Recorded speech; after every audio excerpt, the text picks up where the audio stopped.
Sumainyo ang kapayapaan. Ang bawat isa ay itinakda ng Diyos sa mga panahon ito upang pangalapin ninyo ang mga tupang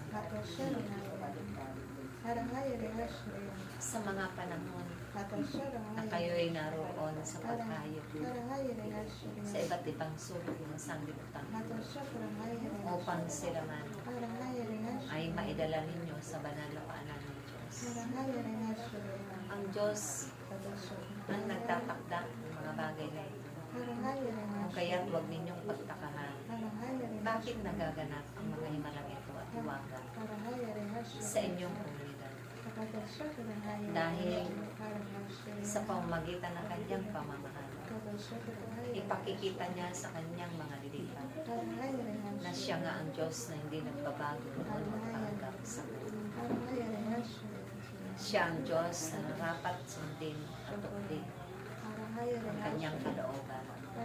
Dahil kapag ito'y naganap ninyo sa inyong mga buhay, hindi kayo mabibigo magpakailanman. Laging katagumpayan ang magiging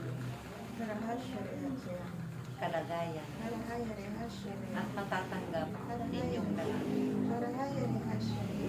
Hindi kapahamakan ang isa sa inyo at hindi rin mga bagay na masasama ang isa sa inyo.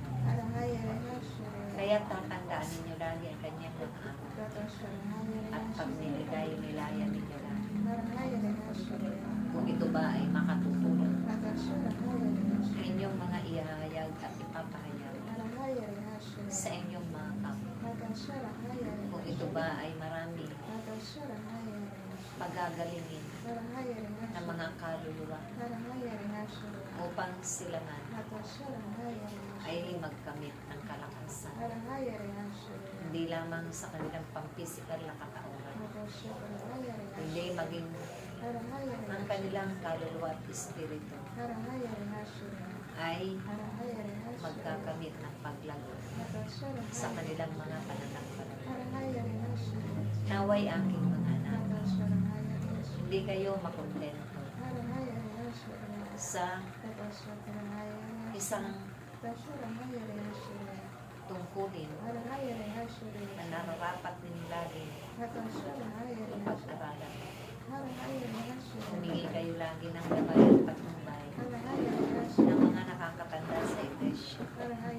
Ganon din sa inyong punong lingkod.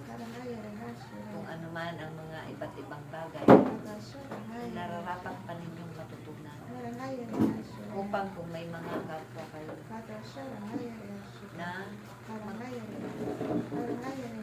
bibigay katanungan, tunay na tumpak ang inyong naisasabi. At ang lahat ng ito ay nakabase ayon sa aral ng Diyos. Naway aking mga anak, huwag kayong matatakot, huwag kayong mababahala kapag kayo'y tinatanong. Dahil naroon lagi ang gabay ng banal na Espiritu Santo. At sa mga pagkakataon yun, tunay na babalong ang inyong karunungan at katalinuhan. At huwag kayong hihinto sa pag-aaral. Dahil ang isang tagapagpalaganap ng salita ng Diyos ay hindi nagsasawa mag-aral sa salita ng Diyos. Naway aking anak, ang inyong nangayaan na mababalsot ang inyong mga pananampalataya. Pagkos, masigit pa itong lumago sa inyong panahon. At darating pang mga panahon upang makita sa inyo na kayo nga ito na tapat at katotohanan at tagapaglingkod ng Diyos.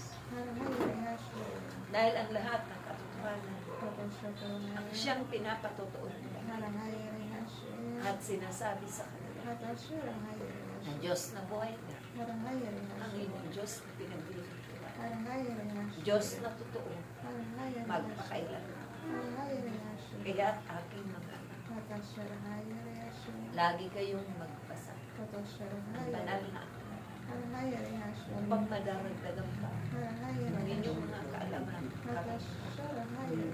Madaragdagan pa ang inyong mga ipapalagyan sa kanilang mga salita ng Diyos. Dahil maraming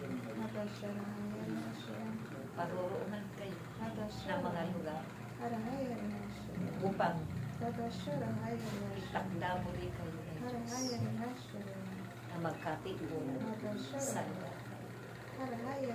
Magbibigay din kayo ng mga panayam sa takdang lugar na ito. At ito'y darating. Darating. At magaganap akin. Dahil kailanman hindi kayo may kagustuhan ng lahat. Ito ang kalooban ng Diyos para sa inyo. Naway, lagi kayong magkaisa, magkatulungan, magkabahaginan ng mga kalaman at karunungan upang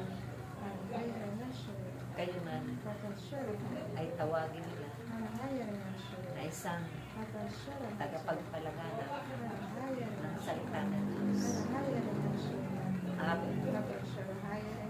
kayo ang magdadala doon sa tamang daan na patutunguhan ng inyong mga kapwa hanggang doon sa buhay ko. Aking mga anak, pag-ibigan kayo at magpanalangin. Ipanalangin ninyo ang buong mundo. Ganon din ang iba't ibang bansa. Higit din ang inyong bansa. Nanaway sila ay mapuno ng pag-iibigan, pagkakaunawaan, paggagalangan at pagpapatawaran. Na kailanman hindi humiran ang kataasan, bagos ang kababaan ng kalooban at ang paghahari ng Diyos. Nawa ang mangibabaw sa bawat kalooban. Maraming salamat hanggang sa muli nating pagkakita. Praise God.